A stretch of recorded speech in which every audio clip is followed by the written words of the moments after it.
felt a little crunch, and it was nasty. Know what I mean? I want to go and absolutely load up on some bacon. Actually looked right into his eyes and realized he's an interdimensional wyvern from the third layer of the ice wall. Boys will be eating for days. You found the right vids, Meat Boy's way to make it here. Stay along if you're looking for locks and laughs. And it's Meat Boy MMA DIY locks. Meat Boy, we've been going at it since 2020, and the Meatlock is essentially back on track. So we'll talk in a second about what this week's Meatlock is. Last week was UFC WTF. It was another card that we truly weren't that enthused to break down, but this week we're finally excited. It's probably the best fight of the year. No close second. Before we jump into UFC 314 locks, what were your thoughts on UFC WTF? Did anything stand out to you? Mini Finney perhaps cashing for the heavy hammer. What stood out to you last week? Yeah, Mini Finney cashing out for the heavy hammer. That was great. We called that. But Brad Tavares' grappling was absolutely phenomenal. Defense there, that was pretty impressive to see Brad have some life back. But yeah, I mean the card was a WTF. It was what it was. But this weekend, I guess actually, is an absolute banger. A funny card, some funny characters on the card, and high level, really good fights. Yeah, a lot of characters, a lot of high-level fighters, and a lot of high-level characters as well. And last week you went 2-2, your boy went 3-1. We broke down 5. Kenny Nzechukwu ultimately pulled out, so there was only 4 to boot. Joe Anderson Brito was one we both got wrong. Pat Slabatini looked absolutely amazing, start to finish. Decimation of Brito. You wonder if it's the year of the Philly fighter, and how good truly is Slabatini, because that was a next-level performance. It was essentially as dominant as Sean Brady was over Leon Scott. So amazing stuff happening out there in Philly. And then in the main event, it was Josh Emmett taking on Toblerone Murphy. And I thought it was 2-2 going into the 5th round. Ultimately, Lerone took over, got the decision. I don't know if he really moved the needle much, and I'm curious to see what's next for him, but a nice win for sure. Anything else you want to recap, or are you just ready to jump straight into it? Yeah, let's just jump straight into it. Let's get to the good card.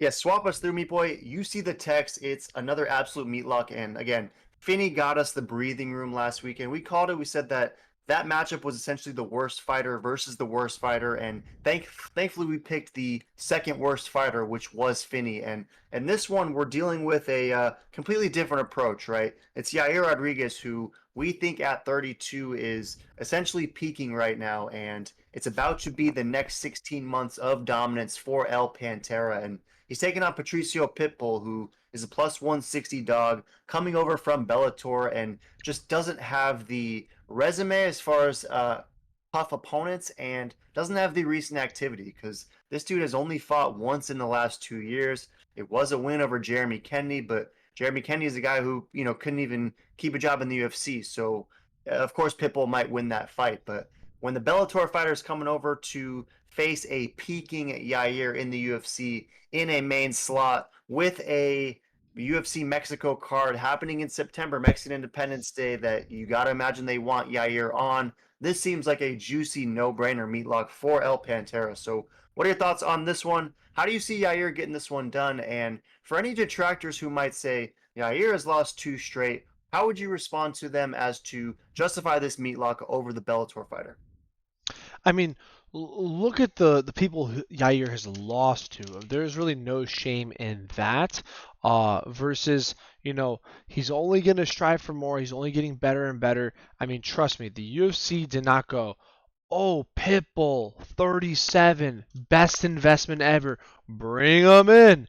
No, this is a sacrificial lamb. Also brings a lot of eyeballs, and guess what? Those eyeballs are going to see Yair's flashiness, his funness, and they're going to go from Patricio fans to Yair fans. That's exactly what the UFC did. They said, hey, it is worth, X amount, hundreds of thousands to pay this guy to bring his fan base over from Bellator or whatever. I guess he wasn't even attached to anything because they just benched him.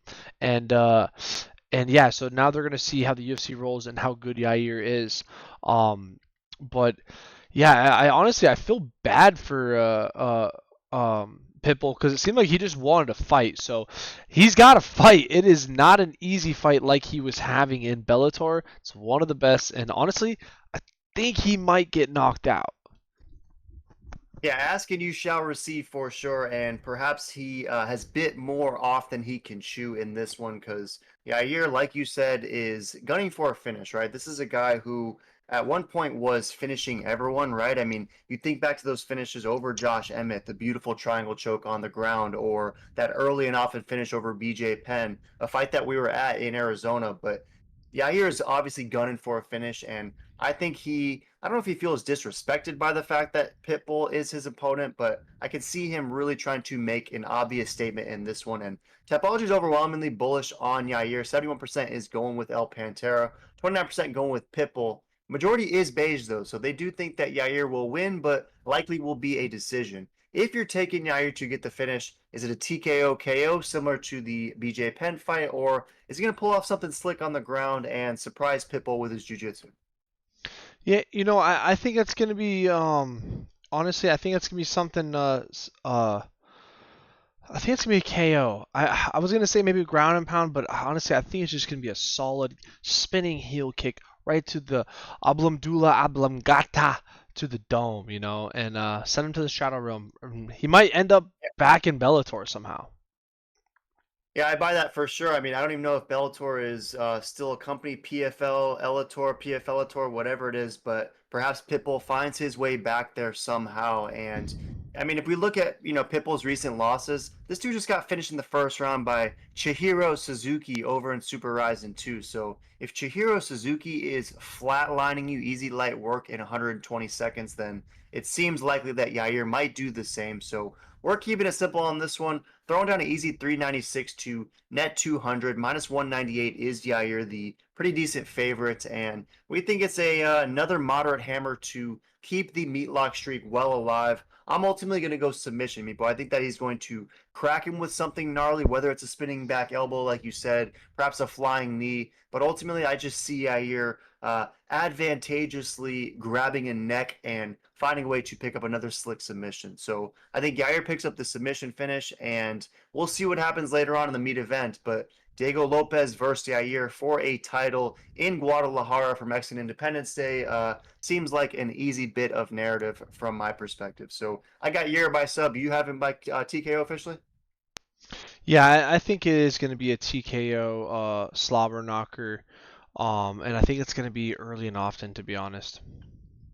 Yeah, early and often, nonetheless, for sure. Let us know in the comments if you agree with this week's Meatlock. Do you think that Yair is getting this one done and Pitbull's heading straight back to PFL Bellator, or are you all in on the Bellator bust? But let us know. Swap us through, Meat Boy, because this one we were talking earlier, this is pretty fascinating. It's new guard versus old guard, the OG versus the young buck. But the young buck, Chase Hooper, is a minus 850 favorite, taking on Jim Miller, who has the most UFC wins in company history, yet finds himself as a plus 575 dog. And if we're trying to make a Jim Miller case, I mean, yes, the guy is 41 years old. Yes, he is 5'4", but he's won 3 of his last 4. His only loss was to King Green, and he really looked great in that last fight against Damon Jackson when he picked up an easy light work first finish and essentially extended his UFC record for most wins. So in this one, he's taking on the young buck, and respect to Chase Hooper, because Chase Hooper is a fighter. If you've been watching him since the beginning, he was especially raw. He was clearly a touted prospect, but was very green skill wise. And since his debut, which at this point now was about 5 years ago, he's noticeably gotten better and better in each fight. And we've seen it most recently in his 4-fight win streak, most notably in the performance of the night, recent submission finish over Clay Guida in a fight that wasn't close at all. And what I think is funny is that Jim Miller is basically just like the slightly, maybe not slightly, but the better, more refined version of Clay Guida. So Chase Hooper was able to knock down the door of the Carpenter. Is Jim Miller, however, a different level of gatekeeper, a different levels test, or is minus 850 justified and Chase Hooper walks through Jim Miller just like he did the Carpenter? Yeah, honestly, I think, man, it's so crazy to see these odds because if I didn't see these odds, I would go Oh, I think Jim Miller's got this. Like, as a degenerate, you got to put a little sizzle on that. But man, it just scares me seeing odds like that. Jim Miller is old. He is 5'2", like you said. And the young kid, the young Ben Askren, he's only getting better and better. So I think I'm gonna pick. Man, I think I'm gonna pick Chase Hooper, but I'm not confident because Jim Miller has been beating the odds with his age and time in MMA and been looking better than ever somehow. So it wouldn't surprise me if he wins. I'm definitely putting a little sizzle on it, but yet I'm gonna pick Chase Hooper to win this just because the odds makers know something I don't, and then also the youth, his length, he's leveling up, he's driven, he's trying to get better and better, and he has been.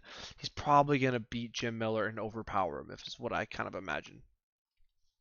Yeah, great points. Fair play, because obviously at minus 875, it's of course too pricey of anything to mess around with because there's a lot of danger. I mean, Jim Miller is Jim Miller. He can go out there and beat a lot of dudes. For Meat Boy's sake, though, I don't blame you for picking Chase Hooper. 88% is rolling that way. Majority is copper for the submission, and I kind of want to inspect that a little more deeply because if you look at Jim Miller's losses, right, he has 3 total UFC submission losses. Charles Oliveira, Cowboy Cerrone, and some other long grappler that is escaping my mind currently. But Chase Hooper is similar in that regard, right? He's a bigger 6 foot tall. Oh, it's Michael Chiesa, right? Chase Hooper is another big 6 foot tall grappler. Do you see that as Tapology is predicting to be the most likely pathway for Chase Hooper? He perhaps wraps up a neck, gets another gnarly armbar like he did against Carpenter. Is submission the best pathway for Chase Hooper if you're trying to nail the prop? Yeah, I would say absolutely. There's no way Chase Hooper knocks out Jim Miller. That would be crazy.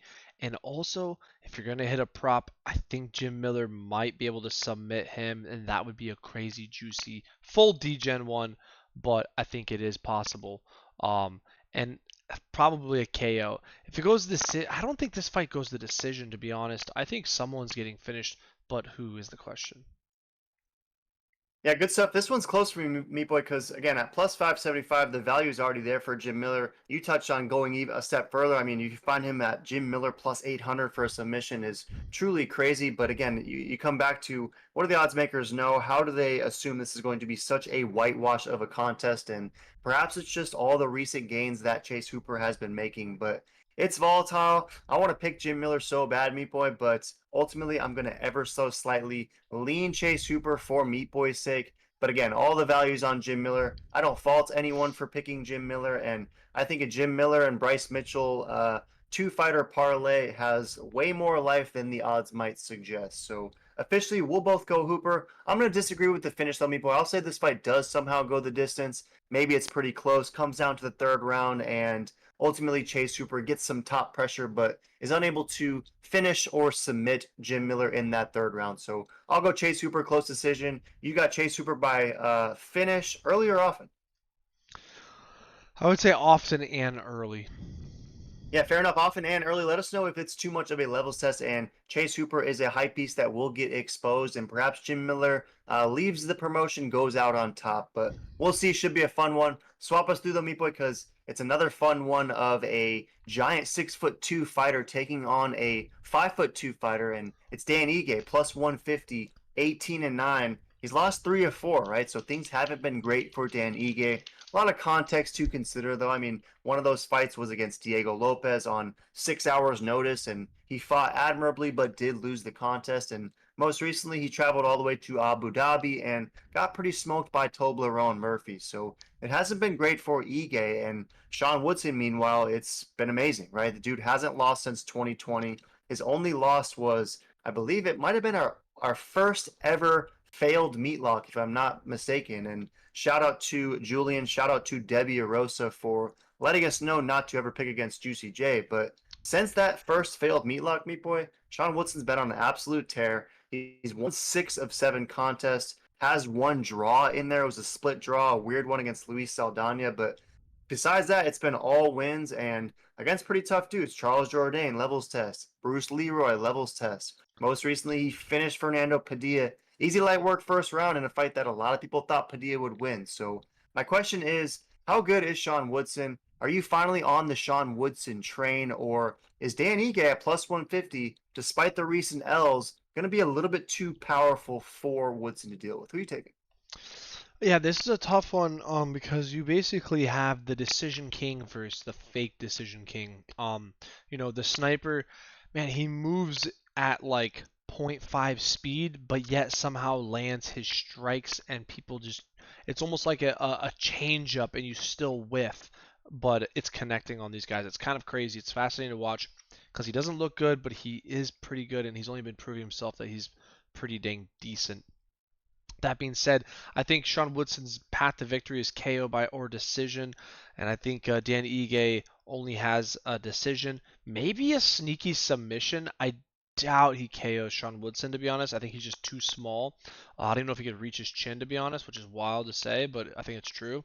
But man, I like Dan Ige in this. If he tries to grapple and wrestle and goes for the submission, because I think he could get it. I just don't think he will. So I think I'm going to pick Sean Woodson, the snipper, and I think he's going to snipe Ige's 50K.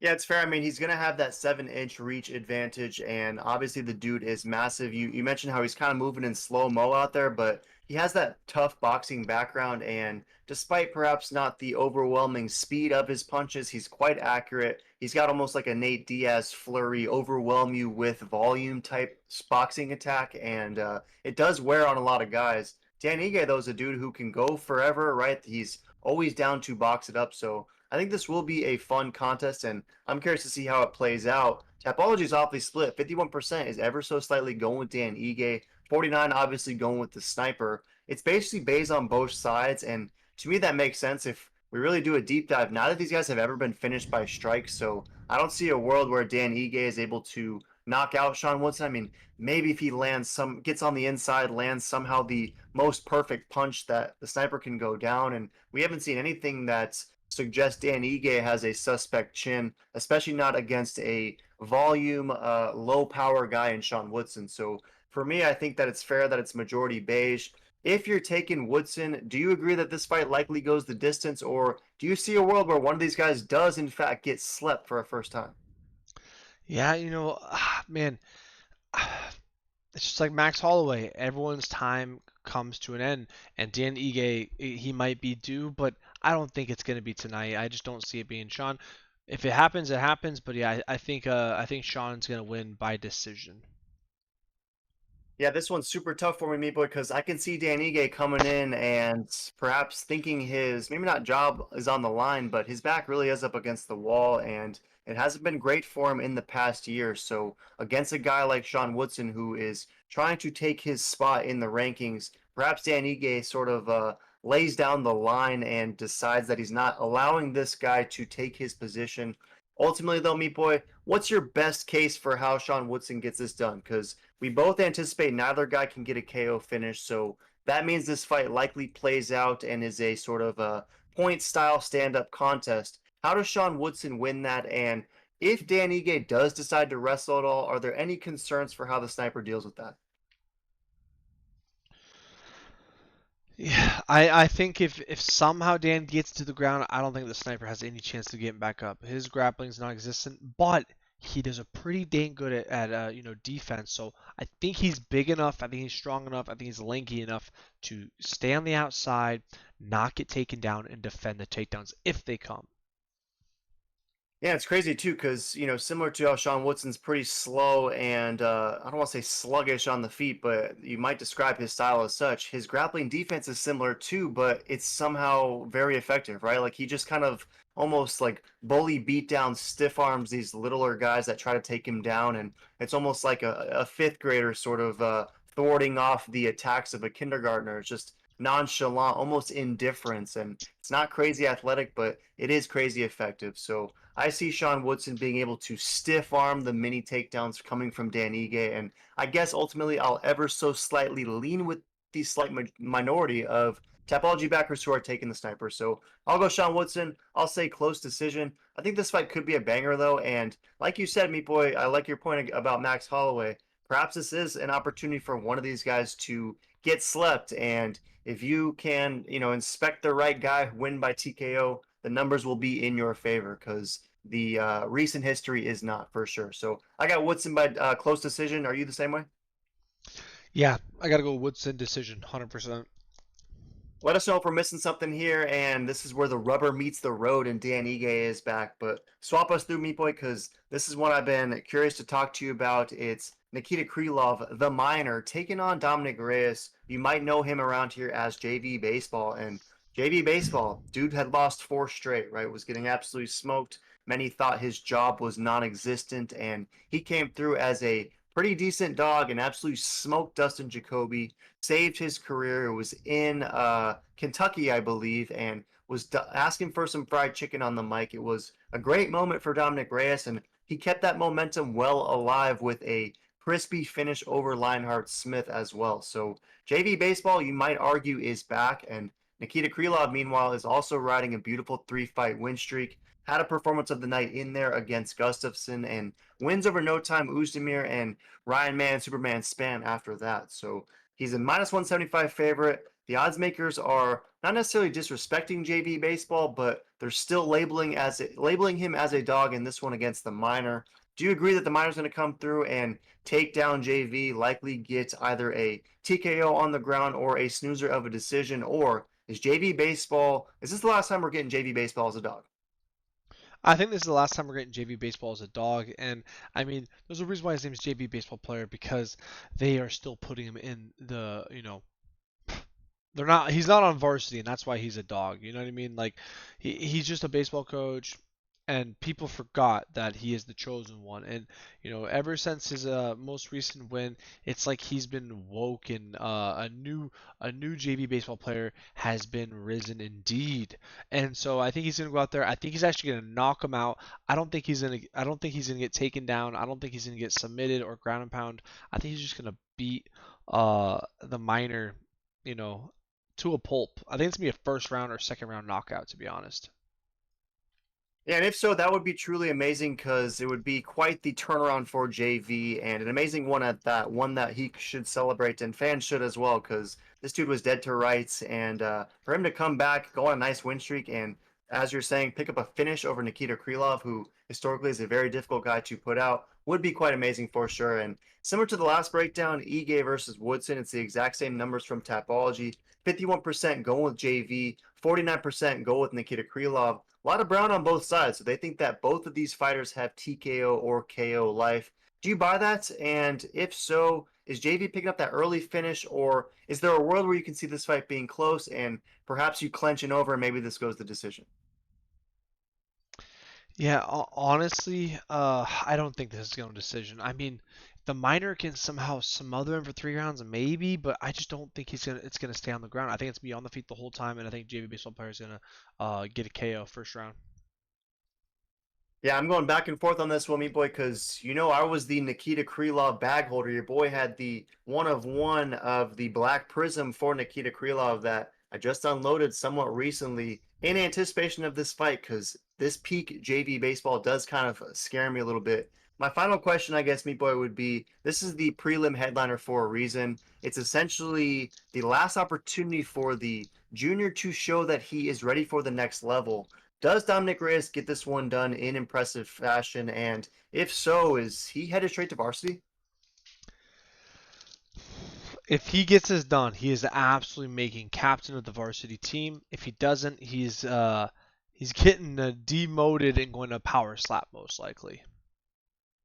It's captainship or demotion for sure. I buy that, Meatball. I'm going to roll with you. I'll take Dominic Reyes ever so slightly. I like the odds. If this was a pick 'em, I might be leaning Krylov, but Dominic Reyes, I think at plus 150, there probably is some value there. But Nikita Krylov's a good fighter. He's very well rounded, and Krylov's only 32 years old, right? I mean, I think a lot of people look at Nikita Krylov as this OG, this dude who's been in the UFC forever, which he has, but he started in the promotion at a very young age and is only 32 years old right now. So if his upward trajectory continues, he hasn't reached his peak yet, and perhaps this is a revelatory fight against the Devastator. But let's roll with Dominic Reyes. Let's roll with the momentum. Let's roll with the renewed energy of the JV Baseball Devastator. So I'll take Reyes. I'll say by decision, though. I think somehow this fight does go the distance. You ultimately have Reyes by finish?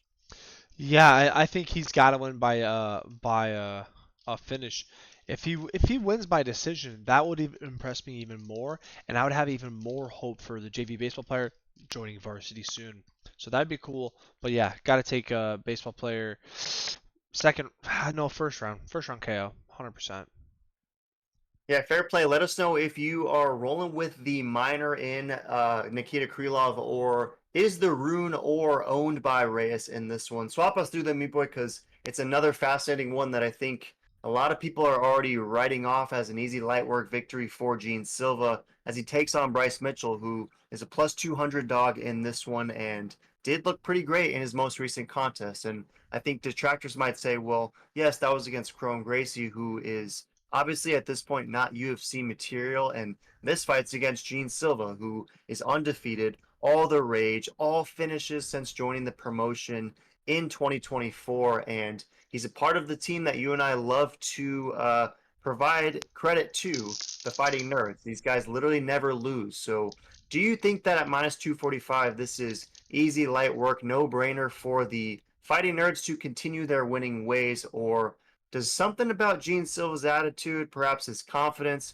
perhaps his cockiness, give you some pause against a guy like Bryce Mitchell, who has fought everyone? He's especially well rounded and will definitely be the best grappler that Gene Silva's had to deal with. Any life for Bryce Mitchell in this one against Gene Silva? Any life for him? Honestly, I do. I mean, Gene Silva, the Fighting Nerd, they're undefeated. It's really hard to go against them. The proven track record, the team's undefeated, but this guy hasn't fought anyone as good as Bryce Mitchell. Like, he's a little wacky tobacky, but the skill is there. And honestly, Gene Silva's just so rude and mean to him. I kind of feel bad for uh, the little farm boy, to where he might pull this off because I think Gene might be overlooking his ability because if he's underestimating him, I think he's gonna get twisted as punishment because Bryce Mitchell's been on the mic and he's been like super just like sad. It's kind of actually sad to watch. It's like wow, he's like really bothered by whatever you say. Like I don't know why he cares to be honest, but okay. But if Gene is just Ilya Taporia level, but offending Bryce Mitchell in whatever way he's been doing it, dude, I think he's gonna knock him out. I just don't know if I'm sold on that yet. I think it's gonna be a very competitive match. I think on the feet, Gene might have him, but on the ground, I gotta imagine Bryce has the better ground game. But the Fighting Nerds are no joke on the ground, so I hope it hits the ground just to see what that is. Um, I'm gonna take the Fighting Nerd until proven different, just because the track record, he's been absolutely demolishing every opponent, and he might be like the next Ilya Taporia type guy, where it's just like, wow, like he's tooting his own, he's smelling his own farts, but he's the real deal. Yeah, it's great points. And you mentioned the finishing capabilities and the striking specifically of Gene Silva, which obviously has been impressive. I mean, the dude is more confident than most guys. He does have a Topuria-like swagger on the feet and is able to really like manipulate the crowd and lull guys into just a temporary stillness. And once they're there, he's able to flatline them. I mean, the best recent example was most recently against Melsik Bagdasaryan, where he just absolutely dropped him easy light work. And Drew Dober had the same fate before that. So I think the key aspect in this contest is, as you mentioned, the grappling, where John Silva, yes, coming out there on the feet, smoking everyone, but Bryce Mitchell, I mean, you mentioned how he is kind of behaving almost like almost like a kid who's been bullied into a corner, and I can see him as soon as that first bell rings and the glove touch happens, it's maybe even like a fake glove touch, and Bryce shoots for an immediate double leg, which would be something that Gene Silva hasn't really dealt with, at least in a UFC contest. And we imagine that his grappling skills are there because all the Fighting Nerds have that capacity, but we haven't seen it yet. And against a guy like Bryce Mitchell in this fight where he's clearly angry, he's clearly motivated, you wonder what it's going to look like for sure. And obviously, if you're watching, Meat Boy MMA UFC breakdown, you know the lore, you know exactly how the fans are perceiving Bryce Mitchell these days, and the guy invites a lot of controversy for sure with some pretty inflammatory stuff that he throws down. But when it comes down to just the fighting aspect, Bryce Mitchell's a great fighter, right? And besides that one hitter quitter against Josh Emmett and the triangle choke via Topuria, he's smoked everyone else. So if you're taking Gene Silva in this one, Do you think that he's going to, similar like Josh Emmett, just hit him with one of those absolute globes, or do you see a world where Gene Silver perhaps wins a decision against Bryce Mitchell? Yeah, I think he's gonna hit him with a globe, knock him out, maybe even submit him. Bryce Mitchell could definitely win by decision and could win by a submission. If Bryce Mitchell knocks him out, maybe I got to start rethinking on how good Bryce Mitchell is or how bad the fighting nerds are. I don't know. But I'm super excited for this fight. This should be a really good fight. If it's a blowout, it's like, how good are these nerds? That's gonna blow my mind. But yeah, I'm gonna take fighting nerd, and I'm gonna say KO.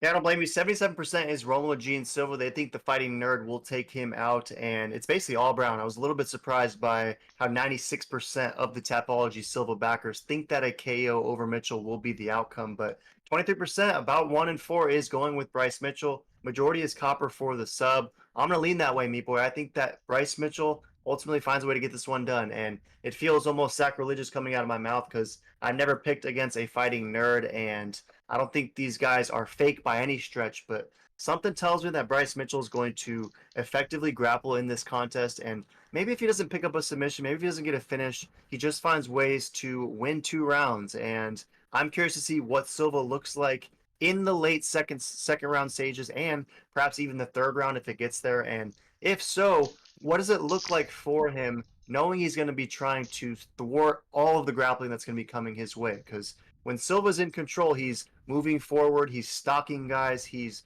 really dictating the pace of the fight. But Bryce Mitchell, I think, might bring a different sort of energy. So I'm going to lean on the YOLO in this one. I think plus 200 is good enough value for me. I'll take Bryce Mitchell by either late submission or a close decision. Am I tripping on this one?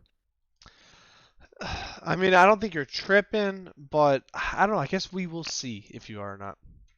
Yeah, it's a true separate the art from the artist style pick for your boy, but I'm gonna take Bryce Mitchell ever so slightly. Let us know in the comments if you're taking John Silva or does Flat Earth prevail. Swap us through, Meat Boy, because it really gets interesting after that contest. It's the co-meet. It's a true meet in the middle's opportunity for Michael Chandler as he takes on Paddy Pimblett, who is essentially having this fight card structured around, and the UFC thinks this is going to be the next huge megastar for the promotion at a time when the promotion is essentially starved of megastars. So it's an opportunity for Paddy to continue his win streak. Obviously, the dude is undefeated, 6-0 in the UFC. There is the one caveat over Jared Gordon, which was a fight most people thought Jared Gordon won, but nonetheless, Paddy is undefeated, and he's taking on Michael Chandler, who it's very interesting, Michael Chandler, because when you think Michael Chandler, you think of this guy who's always in close fights, who's always competing at the highest level against the best dudes in the world. But when you really zoom out, he's lost 4 of 5, and his one win was against Tony Ferguson, who had lost 10 straight up to that point. So when you really just dissect the wins and losses, it's not great for Michael Chandler, but they're always close and they're always against really tough dudes. So in this contest against Paddy Pimblett, who obviously is not quite on the Oliveira, the Gaethje, the Poirier level, is he still going to be a better fighter and ultimately going to take out Iron Mike Chandler, or do you see this as an opportunity for Iron Chandler to reset Paddy's career, let him know that this level is not one he's yet ready for, and ultimately you're going to take Iron Mike? Who you got? Yeah, no, this is an interesting fight. This is a hilarious fight, and honestly, I'm very curious if Paddy finishes Michael Chandler because he couldn't finish Tony Ferguson, and it's like, dude, Tony Ferguson is like 100 years old and he couldn't finish him, but I guess Tony still got it, you know. But man, to be honest, Tony Ferguson and Michael Chandler arguably might be in the same level and category of MMA fighter right now. They're veterans, they've accomplished a lot, but man, are they washed. It's hard to say if Chandler is or not. You know, he lost to Dustin Olive. There's really no shame in that. And then also Justin and Olive, no shame in that. Man, this is such a funny fight. I think Paddy's gonna get it done because that's what the UFC would want. But I don't know. It's kind of crazy to think that Chandler isn't a massive favorite. Like he is 38, but like when has he proven to us that like he's? I mean, is Paddy Pimblett as good as Charles Oliveira? if you're asking me for real, no, of course not. He's not quite on that level just yet. But is Chandler perhaps not that great? And although, I mean, we always celebrate the toughness, how he's always in close fights, it all comes down to the wins and losses, right? And he just doesn't pick up wins. So I just worry, even against a guy like Paddy Pimblett, perhaps it's razor thin, it's back and forth, both guys landing meat bombs, but ultimately Michael Chandler finds a way to lose another fight, and Paddy somehow finds a way to win another fight. And if you look at Tapology, 54% is ever so slightly leaning with Paddy the Baddy, 46% go with Chandler. But to your point, most of the Chandler backers are saying it's a KO sleep town victory for him over Paddy Pimblett. So do you buy that? Do you think that Michael Chandler's only pathway is a YOLO finish over Paddy, or can you see a world where he grinds out a decision? If Michael Chandler has life, how would he even get it done? If Michael Chandler has life, he has to get it done via KO. There's no freaking way he wins a decision. I mean, has he ever? I mean, I guess he did. He has gone decision, but I don't know.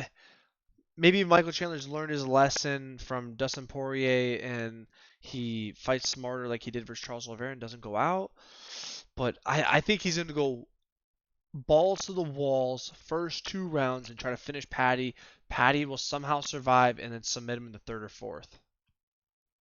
Yeah, I think that's pretty reasonable, to be honest. And you mentioned, has Michael Chandler ever gone the distance? Yes, of course he's gone the distance, but the dude has 23 wins, only 5 of them by decision. So essentially, looking at a fighter who 20% of his wins only are by decision. And Paddy Pimblett, we haven't yet seen really get tested as far as his chin is concerned. He's never been knocked out. Obviously, the famous line, he's a scouser or a sorcerer, depending on who you ask. So he doesn't get knocked out. Michael Chandler, though, is saying he brings a different level of power, a different level of punching capability that essentially the Scouser hasn't yet dealt with. But I'm going to roll with the idea that because he is, in fact, a sorcerer, he can't get knocked out. And because of that fact, I don't see a world where Michael Chandler wins this fight. Even if 2 of the fights are argued, or if a majority of the rounds are close and could be argued for Michael Chandler, you hate to say it, but you got to imagine that Chandler's going to be going against the judges in this contest as well, because any close round, any round that you can even slightly justify for Paddy is likely going to go to Paddy. So if Chandler doesn't pick up the finish, which I don't think he will, I see Paddy by decision, or like you mentioned, late finish definitely being the pick here. So I'm gonna go Paddy in this co-meet. It's a fight I'm excited for though, because Paddy Pimblett, obviously on the mic, is one of the funniest dudes, one of the most proficient and effective dudes, and Michael Chandler, you can say the same thing about. So if Michael Chandler somehow comes through and totally derails his hype train, it's going to be some fire spit on the mic for sure, and maybe even calls out Connor again to no avail. But either way, I got Pimblett. Officially, who you taking? Yeah, I'm gonna take Pimblett. The MMA you know, gods are looking out. They're trying to make Pimblett a star. They're trying to help UFC. UFC is very smart business. They got algorithms. They got meta helping them. They go, oh, this is the right time. 38 washed up Michael Chandler. Michael Chandler's looking for a bag. He bailed on the corner. He was like, oh, wait forever. Well, that didn't last long, Chandler, but okay. And I think Patty's gonna get it done in a normal world and all this stuff, it was actually going to go based off Michael Chandler's fights. Probably Michael Chandler should knock him out. I mean, no world does he submit him or out wrestle him. Like Paddy the Baddy's wrestling is pretty bad when you compare Michael Chandler's wrestling pedigree. So he shouldn't even be on the ground, to be honest. And then you compare the striking, it's like Michael Chandler's striking is in another level compared to Paddy the Baddy. But that being said, he's still going to lose and probably get knocked out.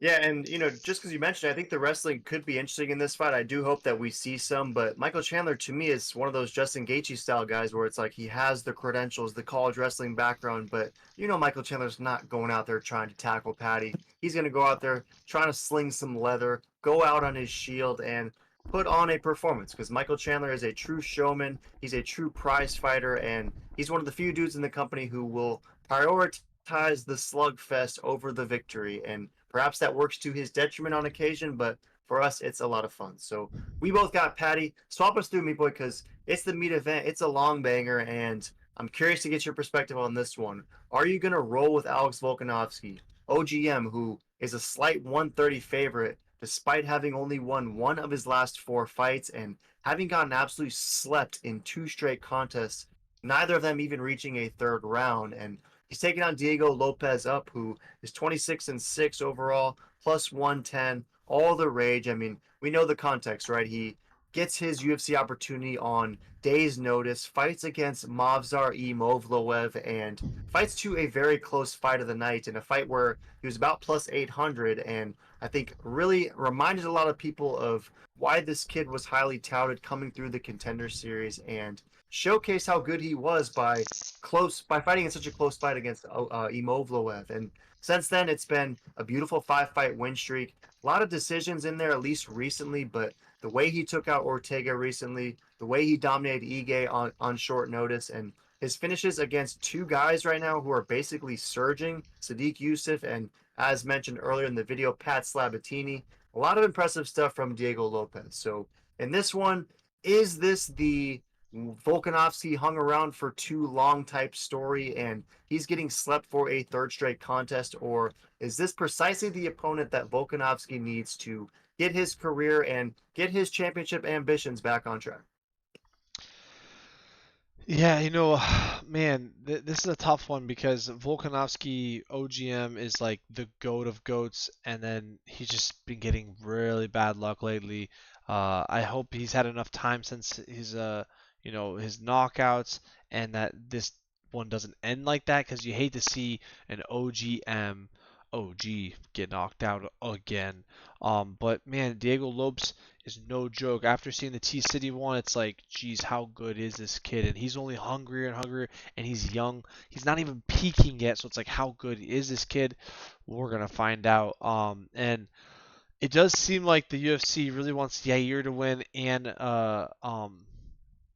Lopez to win to have the ultimate showdown for the title, but man, I don't know. This is so tough. It's hard to go against OGM, but I gotta imagine that Lopes has probably got his number. He's got the size, the reach, the strength, the craziness, and it's a bizarre fighting style when it comes to the striking, but it works for him. So I could see him pulling it off. Yeah, great stuff. The first point you mentioned was the size, and whenever you just look at Diego Lopez, the dude is massive for sure. OGM does have he's only at a 1 inch reach disadvantage, so despite being a shorter guy, he does have those long arms, but Diego is a monster in there for sure. And this one was fascinating to me because while the odds makers have it basically as a pick'em, I mean, Volkanovski is a slight favorite, but it's basically getting narrowing and narrowing, and will probably close at even. Lopez only getting 33% of the love from Tapology, 67% going Volkanovski. So I was personally a little bit surprised by that. I thought that there would be a couple more Timmys riding for Lopez. It is all Brown though, so of the Diego backers, they think that a KO is most likely if there's a pathway for him.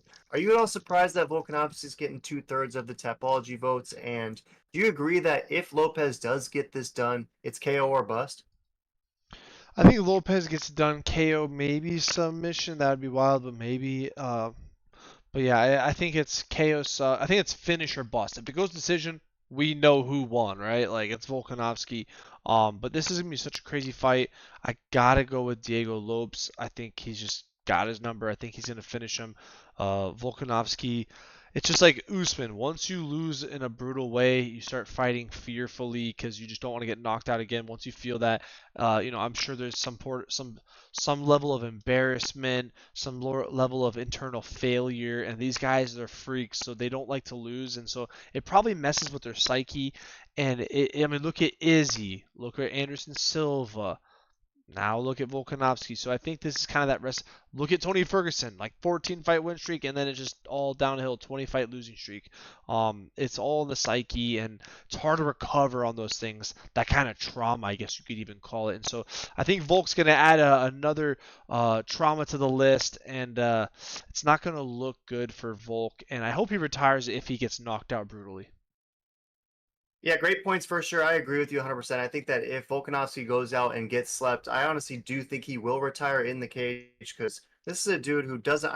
I can't see Volkanovski hanging around longer than he believes he's, competitive at a championship level because this guy's not going to just fight to fight. And if there's no belt in the future, then I don't think there's fighting at all. So it's a fascinating contest for me. One thing I did want to ask you about though, because we touched on the round aspect, and is there a pathway for Lopez to win a decision, or is it KO/submission or bust?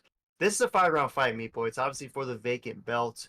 Is anything giving you cause for concern, suggesting that this fight goes in the third, in the fourth, and maybe the fifth round? Because what does Diego look like in those later moments? Volkanovski obviously can fight for days. He fights 5-round fights all the time. Diego Lopez has fought to a fifth round one time, and it was way back in 2021 for the Fury FC Featherweight Championship, a fight he lost against Nate Richardson. So if this fight somehow hits the championship rounds, would you be concerned for Diego at that moment? Yeah, if it gets to the fourth round, I would start to worry. It depends how the fourth round ends. If he's looking real gassed, I think Volkanovski wins it, or he maybe gets a finish in the fifth round. But I don't think this fight goes past 3 rounds. Yeah, that's fair. And initially when I was scheming a pick for this, I too agree. It's like Diego Lopez and the under 2.5. I just wonder, and I'm tended to provide my pick me book because I literally am going back and forth. Okay, for sure, is Diego Lopez going to pick up the early and often finish, or does Volkanovski find a way to survive 10 minutes and then just take over and remind everyone that he's Alexander Volkanovski? Is that a pipe dream? I mean, it's not a pipe dream. The Volk can absolutely do Volk, and then it's like, how good is Taporia? You know what I mean? Then it's like, geez, how good is he? I don't know. But Diego Lopez only has 4 decisions. I mean, if anyone does it, it's Volkanovski goes the decision. But I don't know, man. Volk's just been so susceptible to knockouts. I mean, you got Taporia, you got Islam. It's just not looking good. It's just like knockout, knockout, probably knockout, you know? But I don't know. I hope he doesn't get knocked out, but it's probably not going to be good. I think he's going to get knocked out again. Yeah, that's fair. It could just be one of those fights where I just so badly want to see him not get knocked out that maybe that's what's swaying me and trying to goad me into thusly backing him. But I'll roll with you, me boy. I think you make a compelling case. I'm gonna stick with Diego Lopez, likely to get a finish.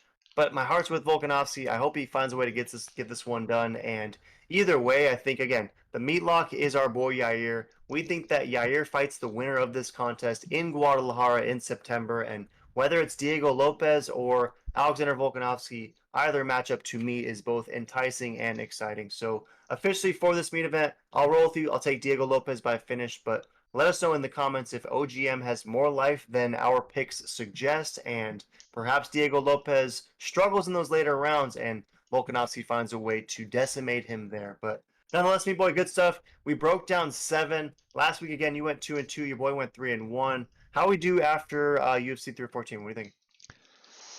Honestly, I think I'm going 7-0. I'm due. I'm due for perfect score this one.